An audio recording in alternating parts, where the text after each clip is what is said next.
Hey everyone, it's me Zippy, and I'm back with another video in this three-part series, hopefully, of minimalism and technology. And let's just dive right in.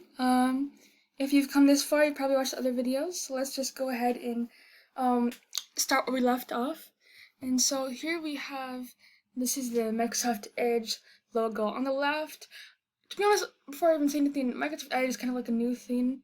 I'm not sure about you, I'm not sure what the facts are, but I never really used to see it. I feel like it's been replacing Explorer because it used to be only Explorer that I saw. And so Edge is a new thing. Even on the laptop I'm using, another ThinkPad that I used to use, it was there. But before that, I don't have an experience with, I don't have any recollection of seeing Edge on any really desktop, which I find really interesting. So I think it's like a new thing. But as I maybe mentioned before, it's replacing Internet Explorer, sadly, I guess you could say. So that Internet Explorer era and saga is done. So now we have Edge. On the left is the logo of Edge, which, like I said before, it looks very similar to the Internet Explorer logo. If you look at them side by side, it looks like an Internet Explorer logo, but more modernized. Minimalist, I mean. And then here is the new Edge logo, which I haven't seen until I started researching about it. And it looks like a really different logo. Like, I think out of all the logos I've looked at and compared, this one looks the most, like, extremely changed, At least with the Firefox, it looks similar to Firefox, the new, like, kind of flame they have.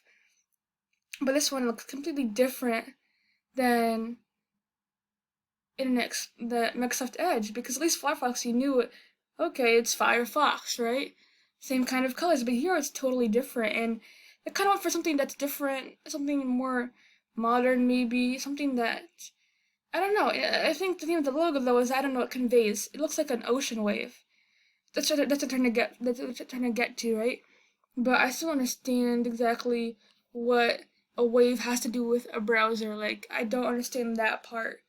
um, I really couldn't understand what's the point.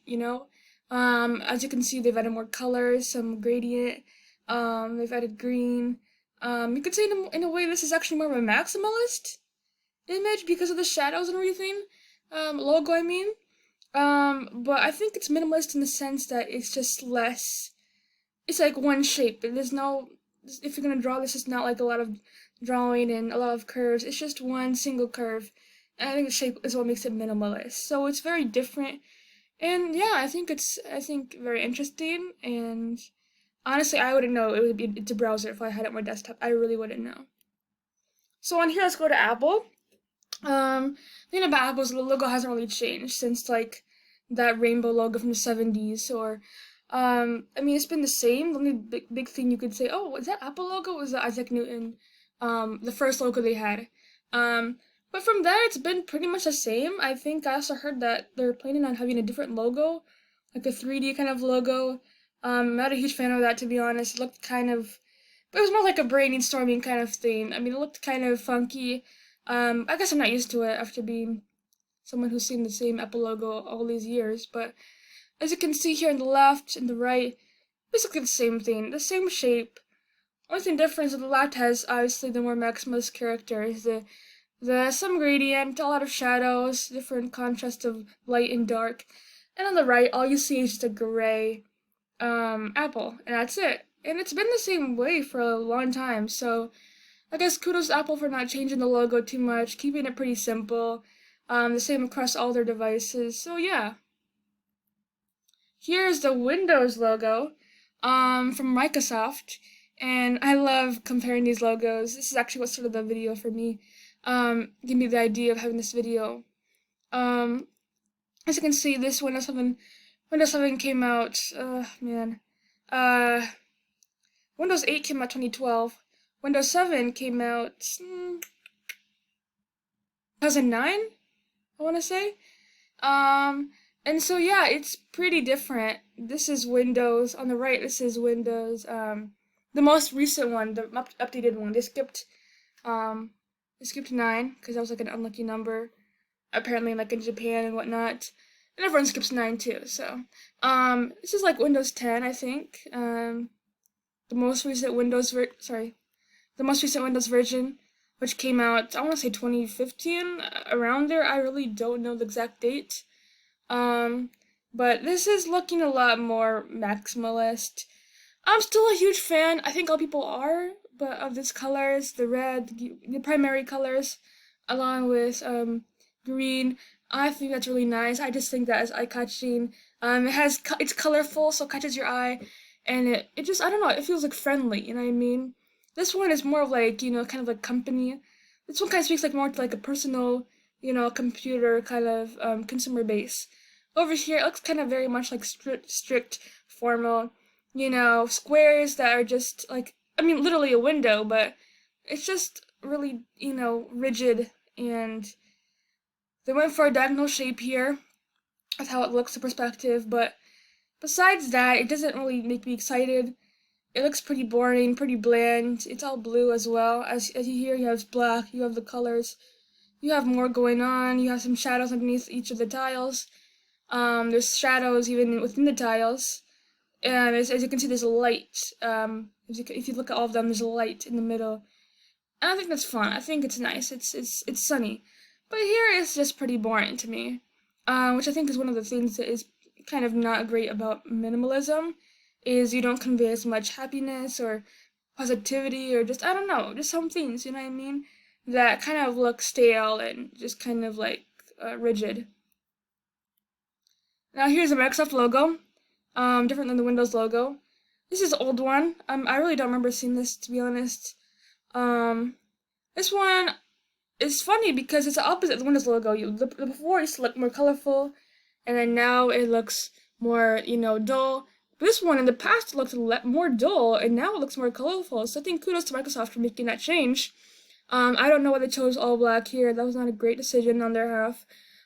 This little part between the O and the S, just kind of trying to go for some kind of cool effect. It's pretty useless, pretty unnecessary to me.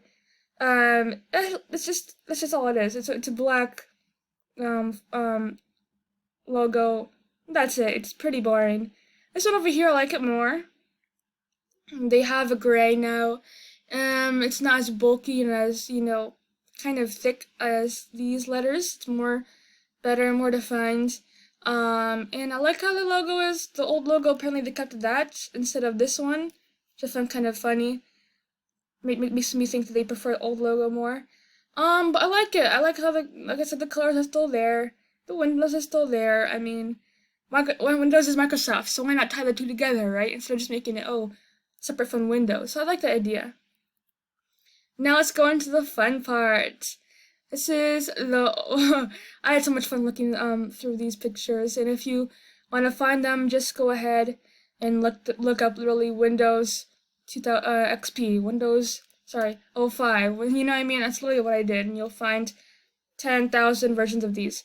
So this is a desktop interface of Windows, and I'm going to cover this, and as you can see here, I covered it in the Apple version, obviously, so now it's time for Windows, right? As you can see here, we have the Bliss Screensaver, which is my favorite one, because it's the first one I encountered for like a good chunk of 5 years of my life. The only screensaver. Even back then, you didn't even know about screensavers. I didn't even know really what they were, how you change them. It was just there. But it's really nice. It looks like something that you think would be maybe computer altered to like computer Photoshop, but it's not, which is really cool. It's a real picture. As you can see here, this is like just the early Windows version. This is Windows XP, also called Windows 2005 because it came out in 2005.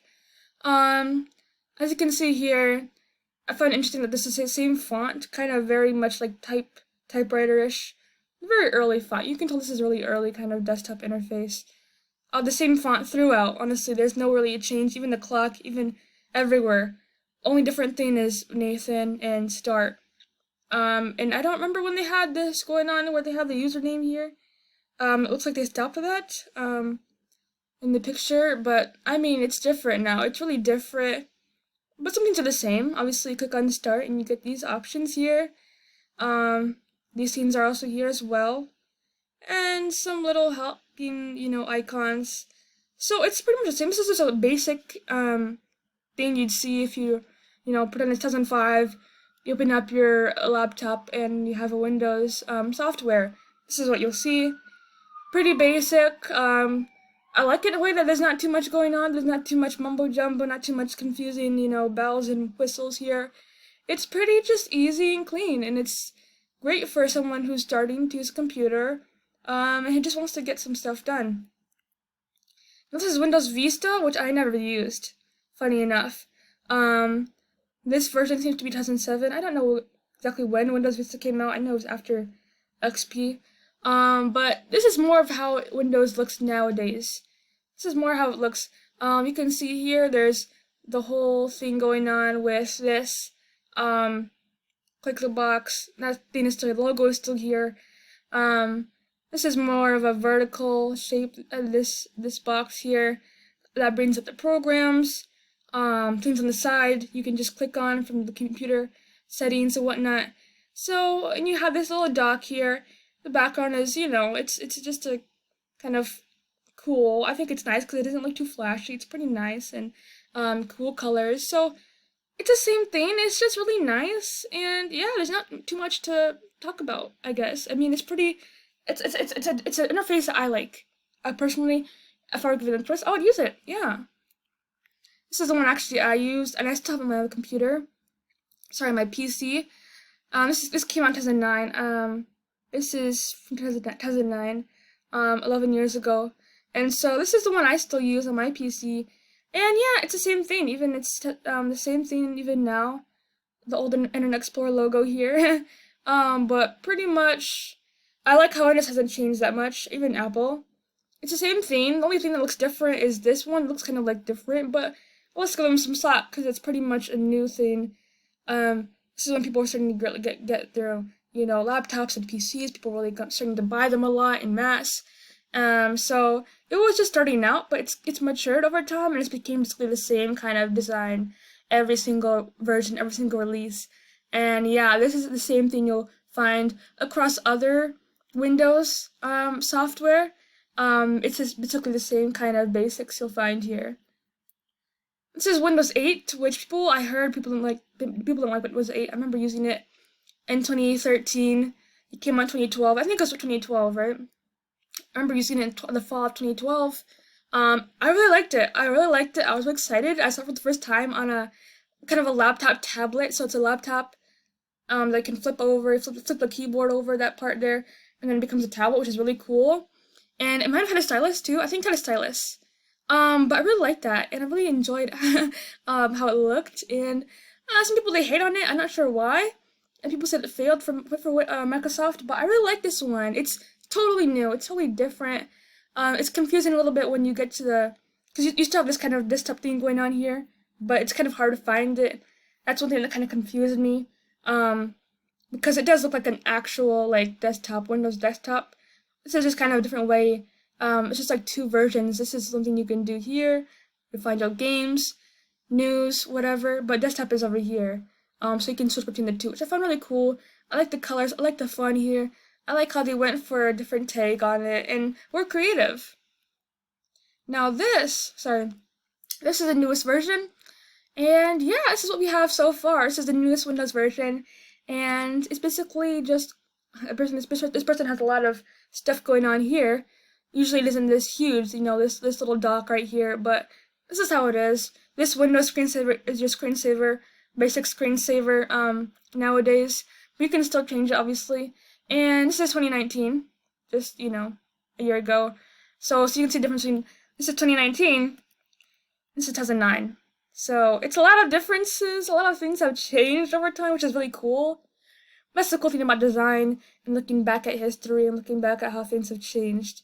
And also I didn't mention that with this, this can be different colors back in the background. It can be blue, purple, green, red. I know mine was purple, but this is the recent version, and I like it. I'm used to it. This is what my laptop uses, the one I'm using now.